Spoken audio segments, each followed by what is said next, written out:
Nós chegamos aqui hoje, nós somos essa descendência que Deus abençoou, e eu quero declarar a realidade bíblica que muito mais do que ser a descendência de Abraão, nós somos aqueles aos quais Deus entrega, chama pela identidade de que nós, por causa de Abraão, em Abraão, nós somos pais de uma grande nação. Bom dia, galera! Será que você pode dar um bom dia vivo aí de quem acabou de se encontrar com o Rei dos Reis e Senhor dos Senhores, como aconteceu com você, amém? Diga bom dia!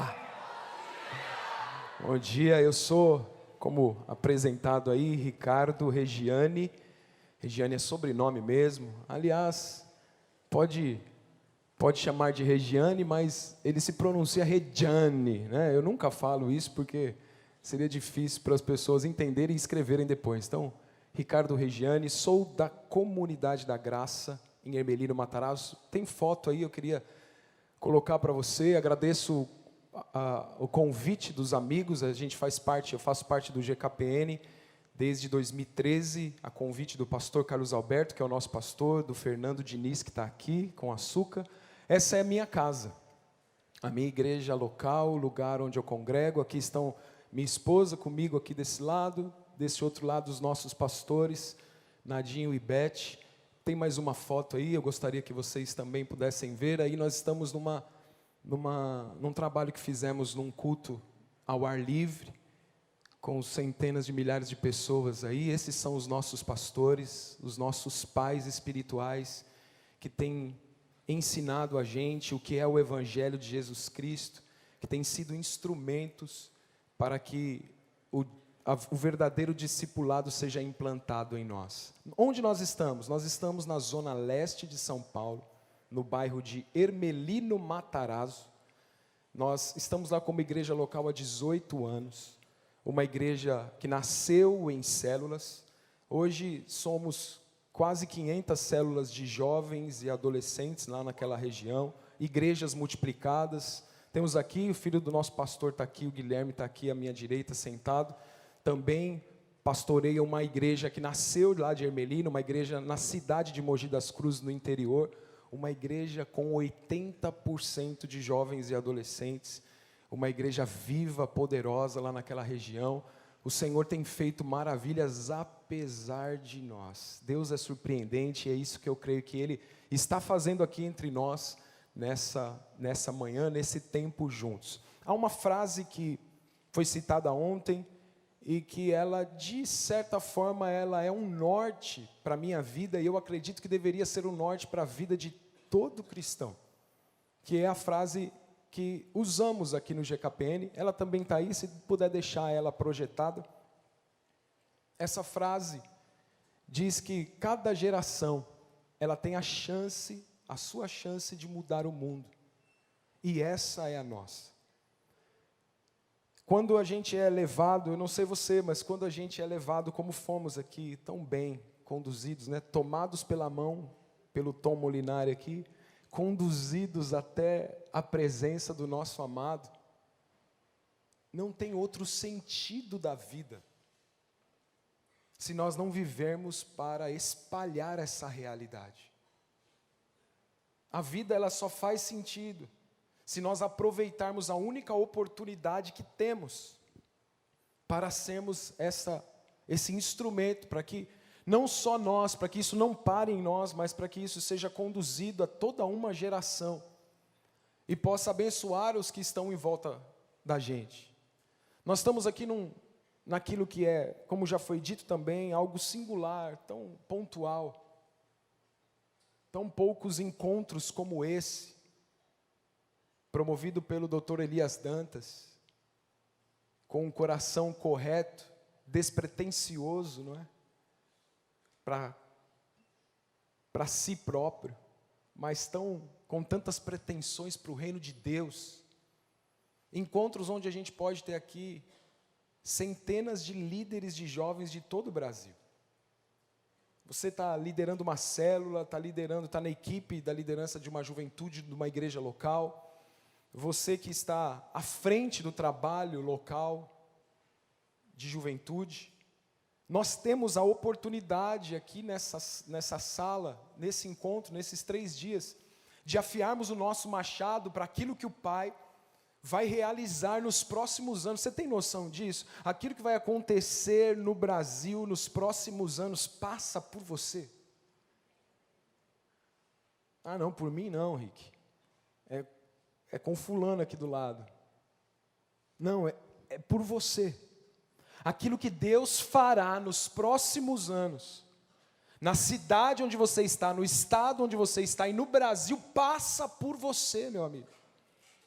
Você está aqui nessa sala e você faz parte de um grupo que, por mais que a gente fale assim, poxa, mas tem milhares de líderes de juventude no Brasil, é verdade, mas quantos milhões de habitantes tem no Brasil? Você faz parte de um grupo seleto, que tem a oportunidade hoje, no ano de 2009, de estar ouvindo as coisas e colhendo as coisas que o Brasil tem colhido a respeito do Evangelho de Jesus Cristo.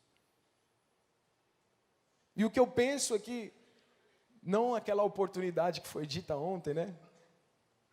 Que o Douglas Gonçalves brincou aqui, né? O demônio da oportunidade, que há nas igrejas hoje, né? Obrigado pela oportunidade. Mas essa oportunidade que está aqui, a oportunidade que nós temos de mudar a nossa geração, a oportunidade que nós temos, que nós carregamos, queira você ou não, você nasceu em Cristo Jesus? Quantos aqui são nascidos de novo? Diga eu. Se você é nascido em Cristo Jesus, você já carrega consigo a oportunidade de alterar o curso da história de outras pessoas. Porque Jesus não veio fazer outra coisa, Jesus não veio construir um ministério. Jesus não veio implantar um projeto legal, bonito, que pudesse ser elogiado pela sociedade, pelos governos, mas mais do que isso, ele veio para alterar o destino dos homens e levantar homens que iriam alterar o destino do mundo. E isso chegou até você. Nós precisamos ser despertados para essa realidade quando a gente olha para João capítulo 5. A Bíblia diz, no versículo 17, Jesus fala que ele só pode fazer o que vê o seu Pai fazer. Jesus veio e ele disse, olha, eu estou aqui no capítulo 6 de João também, ele falou, eu não vim aqui fazer a minha vontade, mas a vontade daquele que me enviou. Se tem uma coisa que acredito que como líderes de juventude do Brasil, nós podemos fazer e devemos fazer todas as manhãs, quando acordamos, Senhor, o que é que o Senhor está fazendo? Não me deixa fazer aquilo que o Senhor não está fazendo. Não me deixe entrar e começar a realizar coisas como um líder de juventude, que muita gente está fazendo, mas que o Senhor não está fazendo. Como ouvi nessa manhã de um amigo aqui, Senhor, faz com que meus ouvidos estejam surdos para outras vozes e eu possa ouvir apenas a sua voz, como voz de muitas águas, ao ponto de eu expressar, viver uma vida que anuncia aquilo que o meu Pai está fazendo. E uma boa pista daquilo que Deus está fazendo e eu pergunto para você, o que Deus fez na sua vida? Você lembra de onde Deus te tirou? Você lembra onde você estava quando Deus salvou você? Quando o Evangelho de Jesus Cristo invadiu você? Mais uma pergunta, faça para você mesmo, onde você estaria hoje se não o Evangelho de Jesus Cristo não tivesse alterado o curso da sua história? Eu certamente, hoje sou casado, sou pai de 3 meninas, eu certamente teria, provavelmente, muitos filhos por aí, uma de cada mulher. Se tivesse me casado, eu acredito piamente, estaria divorciado. Certeza. Sem o Evangelho de Jesus Cristo, debaixo de pressão, de tristeza. Aliás, debaixo de possessão demoníaca. Porque essa era a realidade da minha família. Minha mãe foi liberta de demônios numa célula, numa casa. Aquele casal que vocês viram aqui foram os instrumentos de Deus que anunciaram, liberdade chegou. Jesus Cristo veio para mudar a sua história. A partir de então, já se vão 20 anos, A minha mãe, que era possessa por demônios há 25 anos, ela foi liberta e nunca mais foi possessa, depois de 25 anos de possessão. Você percebe, Jesus veio e arranca a gente de um poço de lama. Ele arranca a gente do lodo. E Ele coloca para nos assentar entre os príncipes do seu povo. Ele não escolhe pessoas extraordinárias, Ele pega, você já sabe disso, mas eu quero renovar a sua mente. Ele pega pessoas comuns, Ele pega os improváveis, Ele pega a gente lá do fundo da zona leste de São Paulo, na periferia, e usa para transformar a vida de outros naquela região. Ele pega gente endemoniada, gente que estava presa a pecados, morto, e levanta para ser um luzeiro no mundo. Deus fez isso com você. Então, quando eu olho para os dias que estão adiante de nós, galera, nós temos a grande oportunidade, então, de aproveitar esses dias que temos, para que de alguma maneira o mundo das pessoas à nossa volta seja alterado.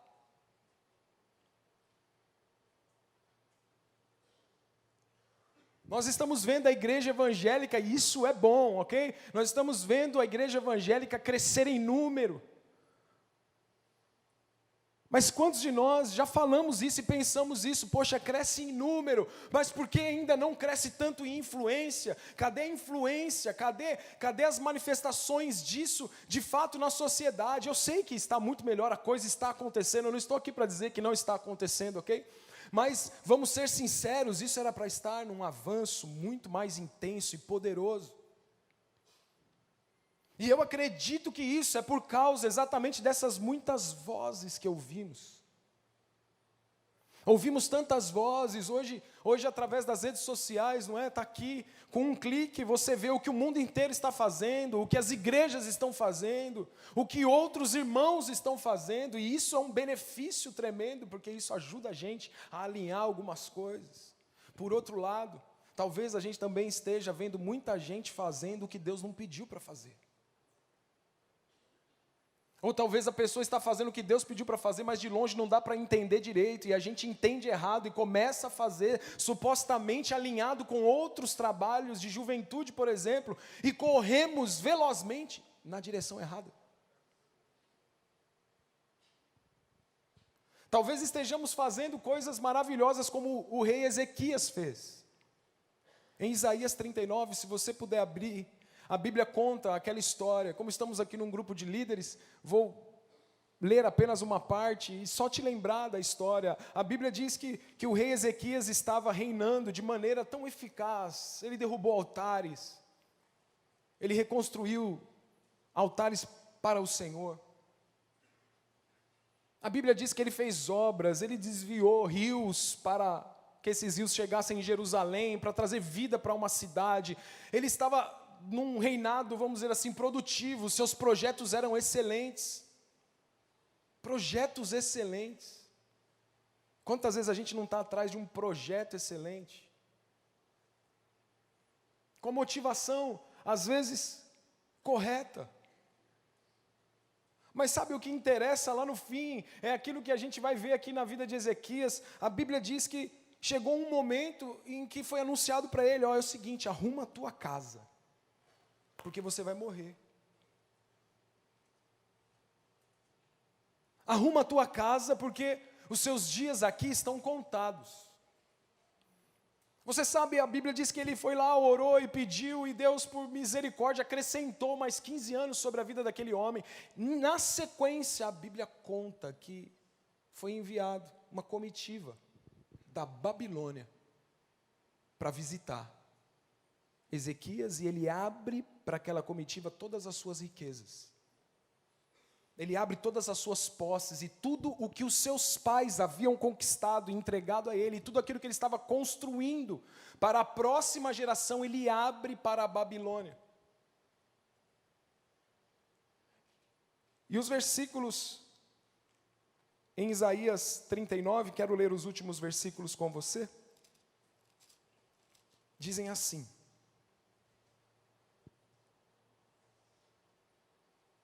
verso 5 de Isaías 39. Então Isaías disse a Ezequias: ouça a palavra do Senhor dos Exércitos. Um dia tudo o que há em seu palácio, bem como tudo o que os seus antepassados acumularam até hoje, será levado para a Babilônia.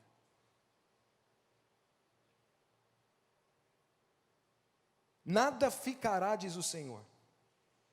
E alguns de seus próprios descendentes serão levados e se tornarão eunucos no palácio do rei da Babilônia. Ok? Isaías dá uma notícia muito triste aqui para Ezequias. Sim ou não, gente? Terrível. Ele está dizendo, ó, toda a herança que você recebeu dos teus antepassados será levada. E a tua descendência, eles se tornarão escravos eunucos, quer dizer, a sua descendência não vai poder gerar, continuar, não haverá continuidade daquilo que você está fazendo, porque eles se tornarão eunucos na Babilônia. Havia um grande risco de um legado ser deixado. Olha as palavras de Ezequias, galera, verso 8. É boa a palavra do Senhor que você falou. Você está vendo aí na sua Bíblia? Ezequias, depois de ouvir essa notícia, ele diz assim: é boa a palavra que você falou. Por quê? Olha só, Ezequias respondeu, pois pensou assim: haverá paz e segurança enquanto eu viver, que se dane a próxima geração. E a pergunta que eu faço para mim todos os dias é: o que eu estou construindo? O que eu estou construindo na igreja local onde eu faço parte? O que eu estou construindo como GKPN no Brasil? O que eu estou construindo nas minhas relações? Está ligado àquilo que fará bem para mim mesmo? Ou ela tem o fim em perdurar, em continuar, em de fato fazer o que Jesus veio fazer? Porque esse homem chega ao ponto de dizer, ele não disse, mas ele pensou, a Bíblia diz, que estava tudo suave, se nos dias dele ele vivesse dias de glória. O que importa é porque eu estou sendo aplaudido pelos projetos que eu fiz até aqui. O que importa é que aquele projeto social, aquela ação que eu estou fazendo, o que importa é que o trabalho com os jovens da minha igreja local, a minha célula, ela está bombando. O que importa é que vá bem agora. O que importa, e você sabe, eu também sei, que isso na verdade pouco importa. Porque sucesso sem sucessor, ele é fracasso. Porque e a próxima geração? O que será deles? 1 Samuel capítulo 13, quero ler também com você. Fala sobre no reinado de Saul. Uma passagem que mostra para nós a realidade daqueles dias.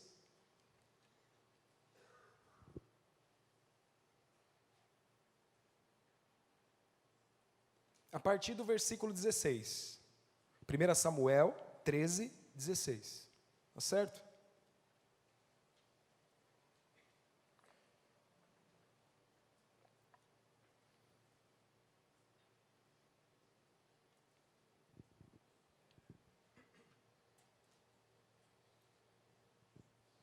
Vamos lá.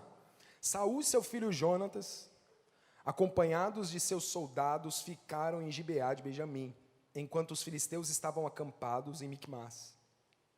Uma tropa do ataque saiu do acampamento filisteu com 3 divisões. Uma foi em direção a Ofra e aos arredores de Sual. Outra em direção a Bet-Horon.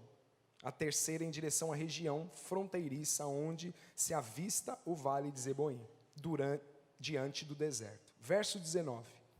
Naquela época, não havia nem mesmo um único ferreiro em toda a terra de Israel. Por favor, diga assim: não havia ferreiro. E o texto continua. Os filisteus não queriam que os hebreus fizessem espadas e lanças. Qual que era o objetivo dos filisteus, gente? Impedir que o povo de Deus tivesse espada e lança, armas de guerra.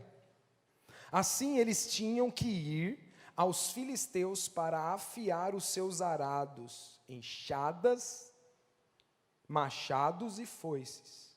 Você não ouviu, nós não ouvimos aqui nem lança nem espada. Eles iam, olha só, os hebreus iam até os filisteus para afiar os seus arados, enxadas, machados e foices. Isso são armas de guerra, gente? São? Não. São instrumentos de trabalho. O preço para afiar rastelos e enxadas era de 8 gramas de prata e 4 gramas de prata para afiar tridentes, machados e pontas aguilhadas. Por isso, no dia da batalha, nenhum soldado de Saul e Jonatas tinha espada ou lança nas mãos, exceto o próprio Saul e o seu filho Jonatas. Aqui a gente percebe a realidade de um exército que não tem preparo para os seus guerreiros. E o que eu gostaria de deixar para o nosso coração como uma geração que está disposta a gastar a vida em favor do Evangelho, é de que não adianta nada termos noites de encontros lotados, não adianta nada as nossas células, os nossos prédios de igreja local estarem cheios de gente despreparada, de gente que está pensando apenas em si. E isso vai depender daqueles que vão à frente como modelo. Eu tenho uma certeza, dentro da sua igreja local, antes de o mundo à volta, a sociedade à volta da igreja local estar precisando de você, a sua igreja local, os membros da nossa igreja local, eles precisam enxergar em nós um modelo do verdadeiro cristianismo. Amigos, falta modelo. É desesperador ver os povos se achegando a uma igreja local, as pessoas se achegando a uma célula, e elas não têm uma referência positiva para olhar. Elas encontram uma igreja estética, elas encontram líderes estéticos, bem arrumados, adornados, mas o que elas precisam, porque elas acabaram de sair do cativeiro, elas precisam olhar e encontrar líderes que as equipam com o caráter de Cristo. Elas precisam encontrar gente que mostre para elas o verdadeiro evangelho. Os jovens da nossa sociedade estão precisando de gente de verdade. Porque as nossas referências, elas estão se tornando virtuais. E queira ser sim, eu te incentivo, queira ser sim uma referência virtual, porque você vai ser um modelo mesmo que de longe. Mas isso não vai substituir uma igreja local, gente que ande com os jovens, que eles possam tocar e perceber que limitado, que falho, mas apaixonado e que só faz uma coisa, aquilo que viu o Pai fazer. É isso que Deus espera de nós. Aquilo que o Pai está fazendo. Que o Pai então nos levante. Esse é o clamor do meu coração. Pai, levanta lá em Hermelino Matarazzo um exército de modelos, de gente que possa ser olhada, de gente que vive padrão do céu, de gente que não brinca com o Evangelho, de gente que não veio diluir o Evangelho e se diz apaixonado por Deus quando troca Deus por coisas tão banais, quando na verdade está preocupado com projetos pessoais. Quando a sua busca é por um nome, um reconhecimento, por Puxa, já percebeu que a gente corre o risco, principalmente os líderes principais, vocês que são líderes de juventude, a gente corre o risco de estarmos tão apaixonados pelo ministério que fazemos, que quando a gente chegar no céu, a gente não vai ter nem o que fazer, porque lá não vai ter ministério. Lá não vai ter a rede de juventude. Aí você vai ficar deslocado no céu, sabe por quê? Porque a gente viveu tão apaixonado, construindo um ministério atuante, poderoso, vivo. Amados irmãos, o que vale, o que é igreja, são os relacionamentos, é Cristo em nós, sendo transplantado para a vida do outro, é reproduzir Cristo no outro, é viver os relacionamentos do dia a dia, onde a gente ama, perdoa, serve, cuida, zela e vê Cristo sendo formado na vida daqueles que estão à nossa volta. O resto tudo vai passar. Não fica fazendo coisas porque você quer se tornar o líder principal, porque um dia você quer ter uma rede enorme, uma rede de células lotada. Porque tudo que a gente faça, seja com o coração para cumprir aquilo que foi pedido pelo nosso Pai. Que possamos gastar a nossa vida nesta realidade que está diante dos nossos olhos, porque de líderes assim, que não são exemplo, esses não trarão verdadeiro impacto. É como fumaça, vai passar. Paulo diz em Efésios capítulo 1, olha, vivam de maneira digna da vocação que vocês receberam, de maneira digna. Vamos acordar todos os dias, gente. Vamos acordar segunda-feira dizendo assim: eu vou viver de maneira digna do meu chamado. Eu fui chamado para multiplicar filhos para Deus sobre a terra. Eu fui chamado para gerar Cristo no outro. Eu fui chamado para amar, servir e para que o outro seja projetado. Foi isso que Jesus fez. Jesus projetou outros homens. 2 Timóteo 2,2, acredito ser o último texto que eu leio aqui, depois quero orar junto com você. Acredito que essa manhã, ainda antes dos workshops, pode ser uma manhã de oração e de que Deus cele nos nossos corações aqui um destino poderoso para a juventude do Brasil nos próximos anos. 2 Timóteo 2,2, aquele texto de pai para filho, dito aqui por Paulo a Timóteo, que diz: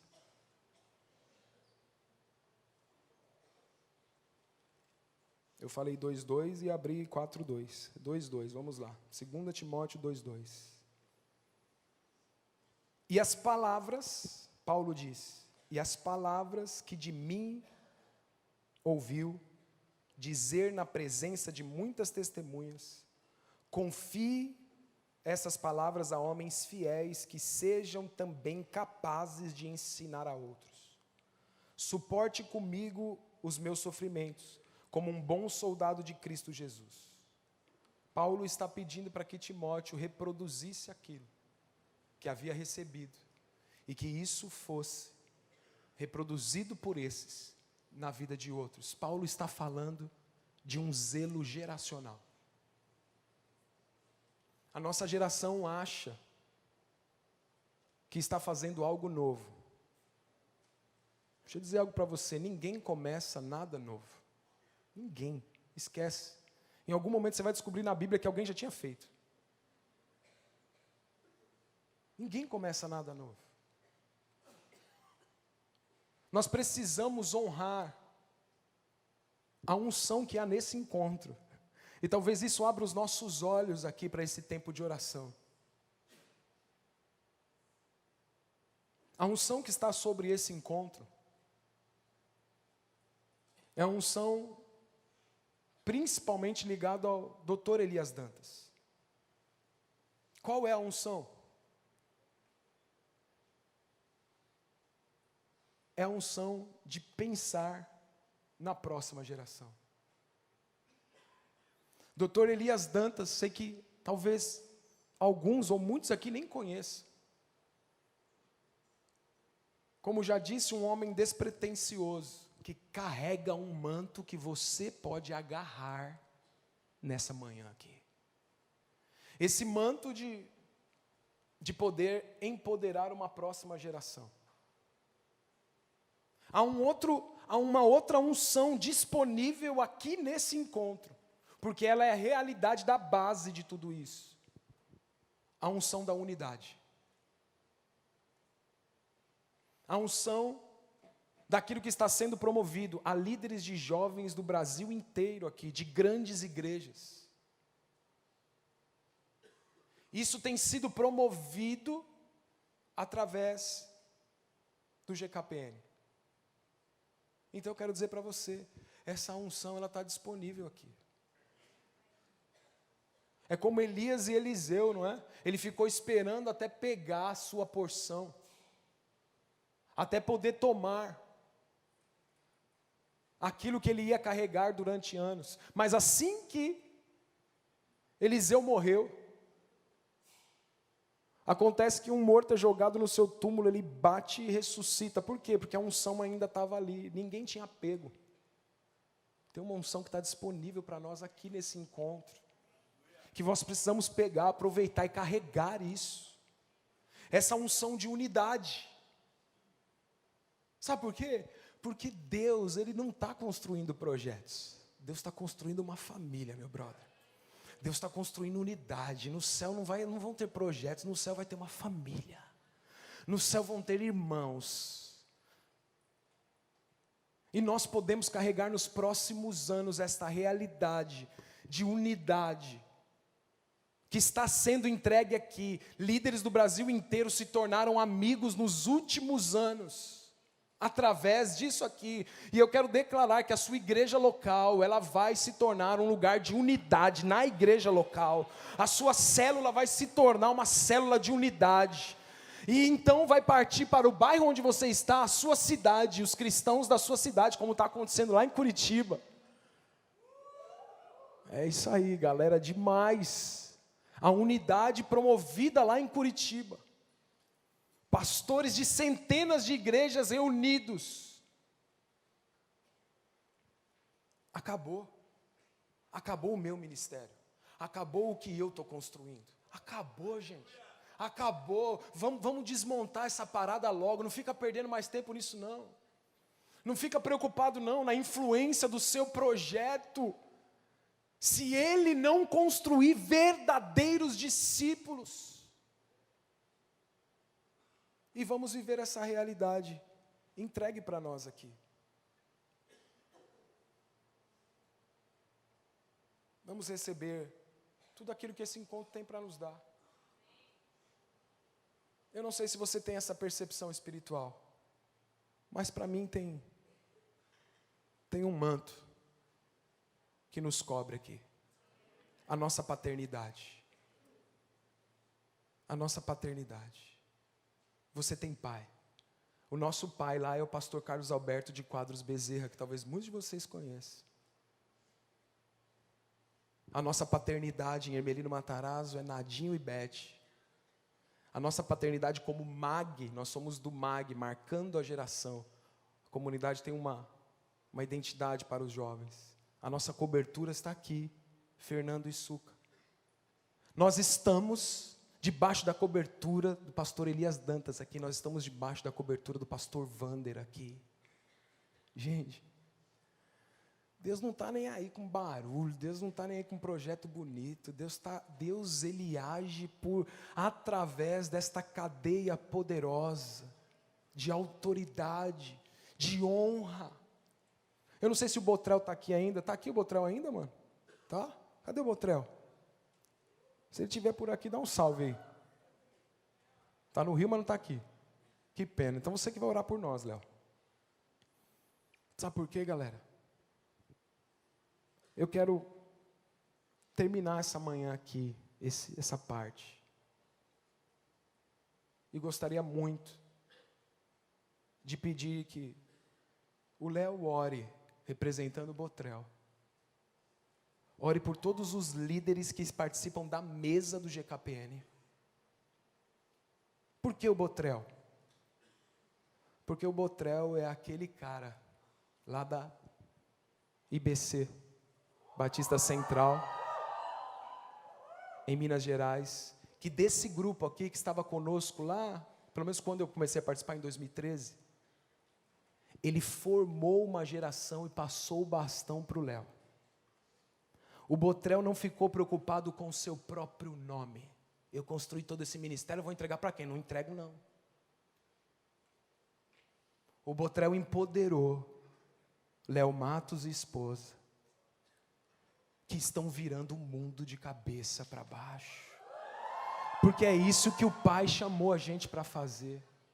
E a gente precisa sair daqui, líderes do GKPN jovem, nós precisamos sair daqui com essa consciência, que aquilo que o Pai entregou para nós não tem a ver conosco, não tem a ver com ficarmos para nós, com recebermos qualquer galardão nesse sentido terreno a respeito destas coisas, mas que nós possamos fazer como Paulo disse a Timóteo: empodera outros, levanta outros, porque o Evangelho de Jesus Cristo não poderá ser pregado e vivido através apenas de uma pessoa, mas essa pessoa pode e deve formar centenas de milhares de líderes que vão influenciar uma geração, que vão dividir tudo o que estão fazendo e que vão celebrar junto como família. Eu queria pedir, Léo, que você viesse aqui, pedir que os líderes do GKPN viessem aqui, todos aqueles que participam da mesa, vamos ficar aqui à frente. E em seguida, eu gostaria de pedir que esses líderes do GKPN, pode vir, Léo, orasse por você que deseja oração. Por você que deseja viver para os propósitos de Deus. Eu só vou fazer o que o meu Pai está fazendo. Nós não vamos perder a nossa história, amigos. Nós que estamos nessa sala, nós não vamos perder a nossa história construindo projetos pessoais. Nós não vamos perder a nossa grande oportunidade de mudar a história da humanidade vivendo para os seus próprios projetos. Nós não vamos perder a nossa oportunidade construindo projetos lindos e esquecendo primeiro da herança que recebemos dos nossos pais e de uma descendência que se formará. Você é aquele que levanta ferreiros. A Bíblia diz que não havia ferreiros em Israel. Nós precisamos de uma geração que vai equipar os guerreiros. A igreja no Brasil precisa de líderes que equipem toda essa geração de cristãos que estão aí. Quem é que vai se levantar?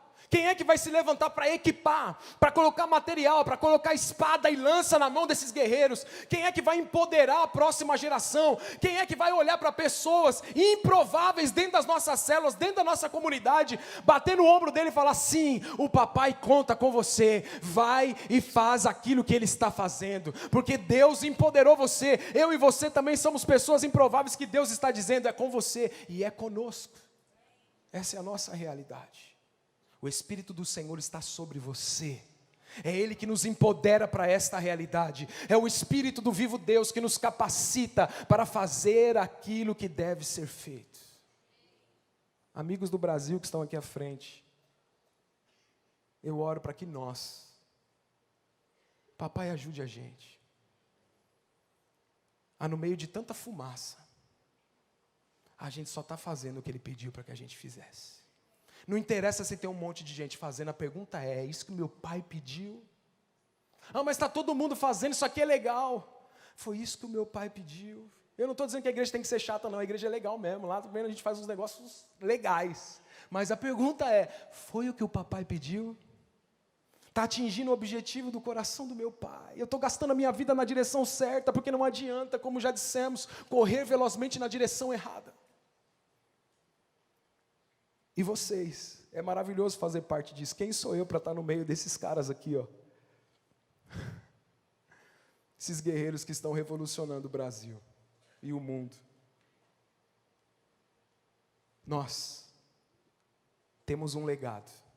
Pegar aquilo que os nossos pais nos entregaram, tesouros. Nós não fizemos nada, ninguém faz nada para receber herança, é só ser filho. Tem um tesouro disponível para nós, inclusive aqui vindo do pastor Elias Dantas. Há um tesouro, e o tesouro é de unidade. Há um tesouro aqui que é um tesouro de uma vida despretensiosa de projetos pessoais. Está aqui, esse manto está aqui. Vamos pegar ele nessa noite e derramar nessa noite, ó, nessa manhã, e derramar. Então vamos ficar aqui até de noite então, né, gente? e vamos derramar sobre aqueles que estão aqui, em nome de Jesus.